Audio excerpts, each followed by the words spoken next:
अस्सलाम वालेकुम, मैं हूं आपका दोस्त, आपका इंस्ट्रक्टर मोहम्मद अंस नज़र। आज हम डिस्कस करने जा रहे हैं introduction of sets. We are not discussing the whole topic here right now.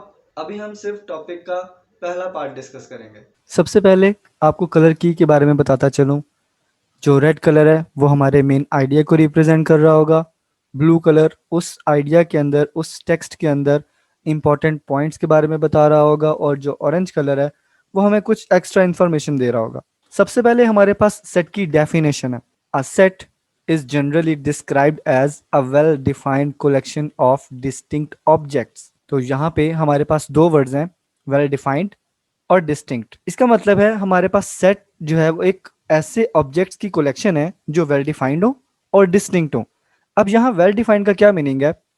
Bye a well defined collection is meant a collection which is such that given any object we may be able to decide whether the object belongs to the collection or not। यानी अगर हम कोई भी object choose करते हैं तो हम इस बारे में आइडिया कर सकें कि हमारा ऑब्जेक्ट सेट से बिलोंग करता है या नहीं, हम ये डिसाइड कर सकें। अगर हम किसी ऑब्जेक्ट के बारे में ये डिसाइड ही नहीं कर पाएंगे कि वो हमारे सेट से बिलोंग करता है या नहीं, तो वो हमारे सेट के लिए वेल डिफाइंड नहीं है। हम सब उस ऑब्जेक्ट को अपने सेट के अंदर इंक्लूड करेंगे ही नहीं। और जो वर्ड डिस्टिंक्ट है इसका क्या मीनिंग है? By distinct objects we mean objects no two of which are identical. Identical means same. यानी हम सेट के अंदर दो एक जैसे ऑब्जेक्ट्स को इंक्लूड नहीं कर सकते। अगर हमने एक ऑब्जेक्ट को इंक्लूड कर दिया है तो हम उसी ऑब्जेक्ट को दोबारा सेट के अंदर इंक्लूड नहीं कर सकते। Here we have another definition, members or elements of a set। The objects in a set are called its members or elements। यानी सेट के अंदर जो ऑब्जेक्ट्स हमने इंक्लूड किए हैं उन्हें हम सेट के मेंबर्स कहते हैं या सेट के एलिमेंट्स कहते हैं। हमारे पास डिनोट करने के लिए कुछ वेज हैं। The capital letters A B C x Y ji etcetera are generally used as names of sets. जो कैपिटल लेटर्स हैं उनको हम सेट के नेम्स के लिए यूज करते हैं। And small letters A B C x Y ji etcetera are used as members of sets. और हमें अगर किसी मेंबर को रिप्रेजेंट करना हो तो हम स्मॉल लेटर्स यूज करते हैं। Now how to describe a set. हम एक सेट को रिप्रेजेंट कैसे करें? There are three different ways of describing a set. पहला है द डिस्क्रिप्टिव मेथड। नाम से जाहिर हो रहा है हमें सेट को डिस्क्राइब करना है। अ सेट में be described in words. For instance the set of all vowels of the English alphabets. Like मैंने इसे डिस्क्राइब कर दिया कि this is a set of all vowels of English alphabets. Second one is the tabular method. इसमें हम क्या करते हैं, अपने जितने भी ऑब्जेक्ट्स हैं उनको लिस्ट कर देते हैं कर्ली ब्रैकेट्स के अंदर। So a set may be described by listing its elements within brackets. If A is the set mentioned above, अगर हम ऊपर वाले सेट की बात करें which is the set of all vowels of the English alphabets, तो simply ये क्या बनेगा? A E I O U. The next one is the set builder method. इसमें हम क्या करते हैं, a set is written in the set builder form by using a symbol. हम सबसे पहले एक सिंबल को यूज करते हैं और letter for any arbitrary number of the set.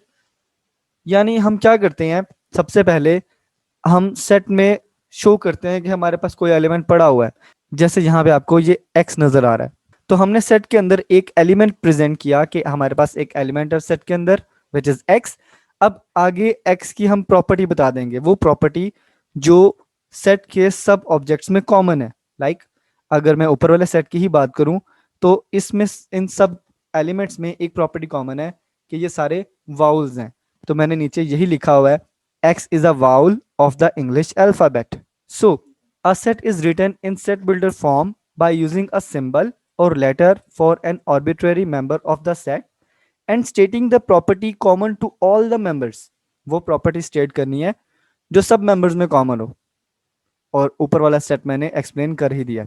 The symbol used for membership of a set. यानी ये जो सिंबल नजर आ रहा है ये हम इसको बोलते हैं बिलोंग्स टू। एक एलिमेंट एक सेट के अंदर है या नहीं, यानी कोई एलिमेंट सेट का मेंबर है या नहीं, उसको रिप्रेजेंट कैसे करते हैं? ए बिलोंग्स टू ए, इसको इस तरह से पढ़ते हैं, means A is an element of A और ए बिलोंग्स टू ए। और ये जो सिंबल है हमने जिसमें कट किया हुआ है means C does not belongs to A और C is not a member of A.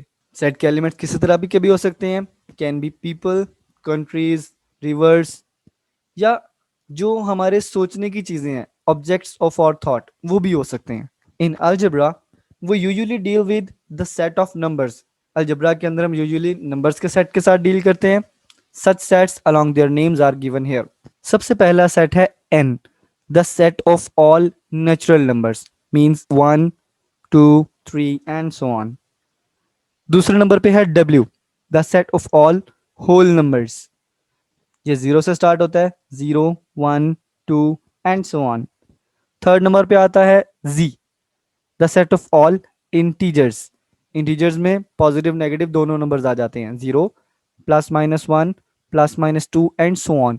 और एक्चुअली अगर मैं इस सेट को अब ओरिजिनल फॉर्म में लिखना चाहूँ तो ये सेट कुछ इस तरह से होगा, -3 -2 -1 0 1 2 3 एंड सो ऑन. तो ये ओरिजिनली ये सेट है. G prime, the set of all negative integers, -1 -2 -3 and so on. O is the set of all odd integers, +-1 +-3 +-5 and so on. ये भी इसी तरह का ही सेट है, -5 -3 -1 1 3 5 and so on.